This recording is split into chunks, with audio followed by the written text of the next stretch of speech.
اعوذ باللہ من الشیطان الرجیم، بسم اللہ الرحمن الرحیم۔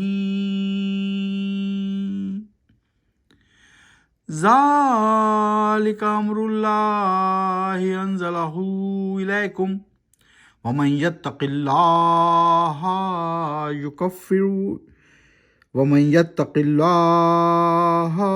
یکفر عنہ سیئاتہ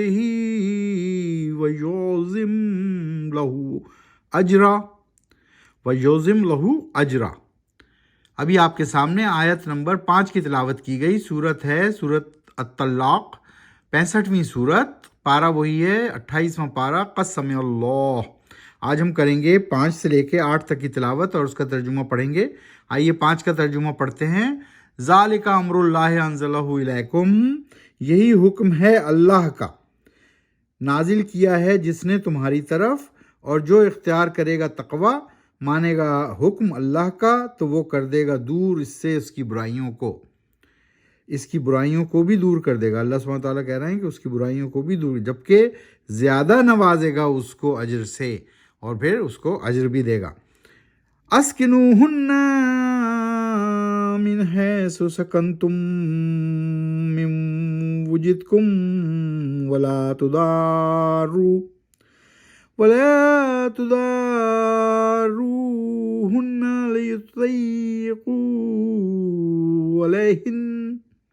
لتضيقوا عليهن وإن كن أولات حمل فأنفقوا عليهن حتى يضعن حملهن فإن أرضعن لكم فآتوهن أجورهن وَتَمِرُوا بَيْنَكُمْ بِمَعْرُوفٍ وَإِن تَعَاسَرْتُمْ فَسَتُرْضِعُ لَهُ أُخْرَى۔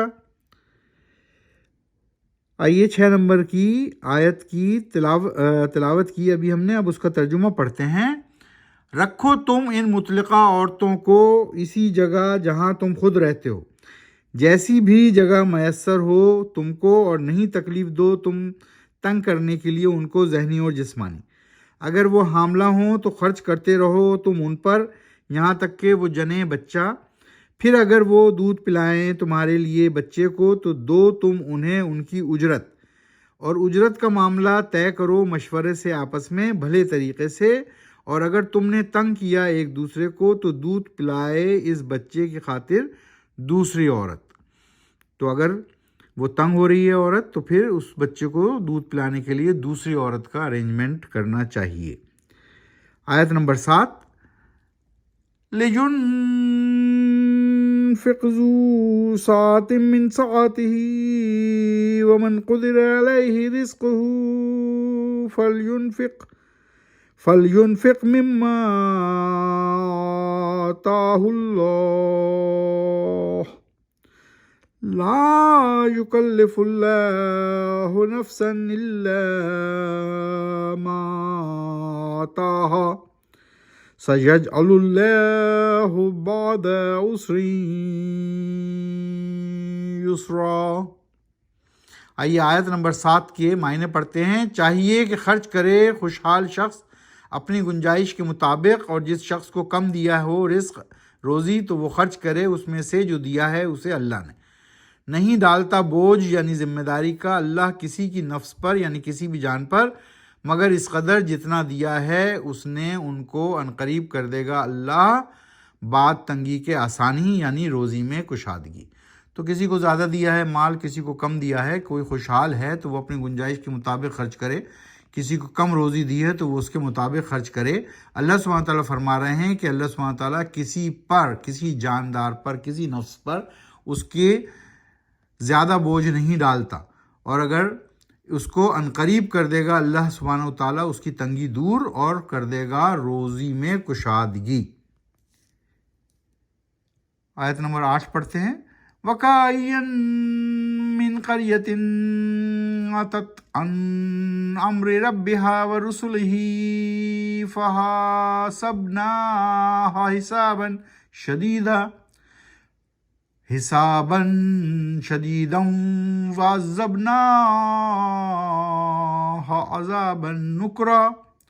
और कितनी ही बस्तियां हैं जिन्होंने सरकशी की अपने रब के अहकाम से और उसके रसूलों के अहकाम से, तो हिसाब लिया हमने उनसे हिसाब बहुत सख्त, और सज़ा दी उनको अज़ाबन नुकरा, यानी उनको इनकार की, नाफरमानी की, सरकशी की, बगावत की हौलनाक सज़ा दी। सो अल्लाह ताला ने यहाँ पर बताया कि जिन लोगों ने सरकशी की अपने रब से और अपने रसूलों का पैगाम नहीं माना, तो अल्लाह सुब्हानहू तआला ने उनको सख्त तरीन सज़ा दी। आइए क्विकली आज हम आयतों के नाम दोहरा लेते हैं, क्योंकि अब हम आयत नंबर 65 में हैं और इसका नाम है अत-तलाक़, और इंशाअल्लाह कल हम सूरह अत-तलाक़ को भी ख़त्म कर लेंगे। पहली सूरत जो हमने पढ़ी वो थी सूरह अल-हम्द, जो हम हर रोज़ नमाज में भी पढ़ते हैं, अल-हम्द शरीफ।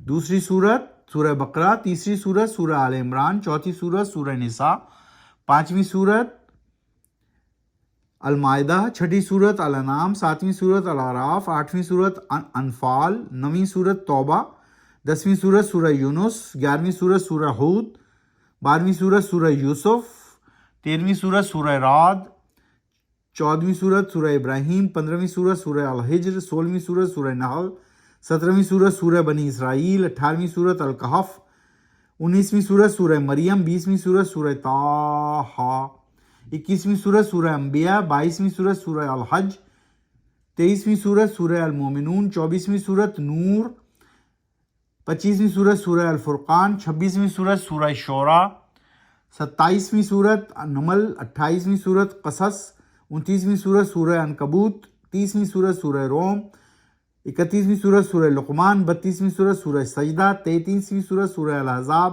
34वीं सूरत सूरह सबा, 35वीं सूरत सूरह फातिर, 36वीं सूरत का नाम सबको याद है यासीन, 37वीं सूरत सफ़ात, 38वीं सूरत सूरह सौद, 39वीं सूरत सूरह ज़ुमर, 40वीं सूरत सूरह अल-मोमिन, 41वीं सूरत हामीम सजदा, 42वीं सूरत सूरह शूरा, 43वीं सूरत सूरह ज़ुख़रफ़, 44वीं सूरत सूरह दख़ान, 45वीं सूरत सूरह जासिया, 46वीं सूरत सूरह अहक़ाफ़, 47वीं सूरत सूरह मोहम्मद, 48वीं सूरत सूरह फ़तह, 49वीं सूरत सूरह अल-हुजरात, 50वीं सूरत सूरह क़ाफ़, 51वीं सूरत सूरह ज़ारियात, 52वीं सूरत सूरह तूर, 53वीं सूरत सूरह नजम, 54वीं सूरत सूरह क़मर, 55वीं सूरत अल-रहमान सूरह रहमान, 56वीं सूरत सूरह वाक़िया, 57वीं सूरत सूरह अल-हदीद, 58वीं सूरत सूरह अल-मुजादला, 59वीं सूरत सूरह अल-हशर, 60वीं सूरत सूरह अल-मुम्तहना, 61वीं सूरत सूरह सफ़, 62वीं सूरत सूरह जुम्मा, 63वीं सूरत सूरह अल-मुनाफ़िक़ून, 64वीं सूरत सूरह अल-तग़ाबुन, 65वीं सूरत जिसमें अभी हम हैं सूरह तलाक़। इंशाअल्लाह कल हम सूरह तलाक़ को ख़त्म करेंगे और 66वीं सूरत सूरह तहरीम में दाखिल हो जाएंगे। कुरान शरीफ को समझकर पढ़िए, आहिस्ता आहिस्ता पढ़िए और कुरान और सुन्नत को अपनी ज़िंदगी में नाफिज़ कीजिए। यही ज़ाब्ता अखलाक़ और ज़ाब्ता हयात है और दोनों जहानों में कामयाबी की कुंजी। सदक़ल्लाहुल अज़ीज़।